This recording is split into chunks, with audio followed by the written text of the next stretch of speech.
শনিবার শিলিগুড়িতে বিজেপি মঞ্চের প্রাক্তন বিচারপতি অভিজিৎ গঙ্গোপাধ্যায় তৃণমূলের কঠোর সমালোচনা করেন। আওয়াজ তোলেন নো ভোট টু তৃণমূল। ভাষণের শুরুতেই বলেছিলেন, এ রাজ্যে ক্ষমতায় থাকা দলের নাম মুখে আনা যায় না। তার 24 ঘন্টা পরে ব্রিগেডে তৃণমূলের মঞ্চেও মমতা বা অভিষেক অভিজিৎ গঙ্গোপাধ্যায়ের নাম করলেন না, কিন্তু উড়ে এলো একের পর এক কটাক্ষের তীর।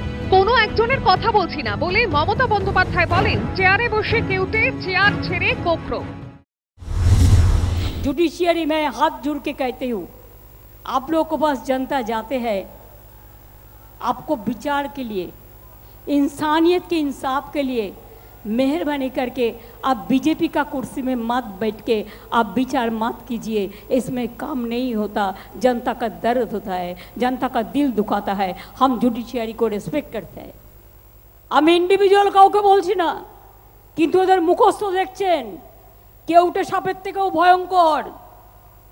চেয়ারে বসেছিল কেউটে, বাইরে বেরিয়ে গোখড়ে পায়ে হাত দিয়ে প্রণাম করছে বাবু।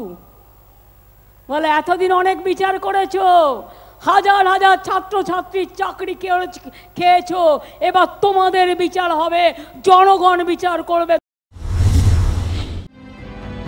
শনিবার প্রধানমন্ত্রীর সঙ্গে পরিচয় পর্বের সময় নতমস্তককে দেখা গিয়েছিল অভিজিৎ গঙ্গোপাধ্যায়কে। বিচার বিভাগের একাংশের বিরুদ্ধে লড়াই চলবে ঘোষণা করে অভিষেকের ভাষণেও উঠে আসে এই প্রসঙ্গ। মমতার মতোই কারোর নাম করেননি ডায়মন্ড হারবারের তৃণমূল প্রার্থী। আমি বিচারপতি নিয়ে কিচ্ছু বলবো, আমি খালি এটুকু বলবো যে আগে আমাদের দেশে কেউ যদি চুরি করত বা খুন করত, বিচারপতিরা তাদের জেলে পাঠাতো। আর আজকে মোদিজির ভারতবর্ষে চোরেরা, খুনিরা বিচারপতিদের উত্তরীয় পরিয়ে দলে স্বাগত জানাচ্ছে। এর বিরুদ্ধে জবাব দেবেন না?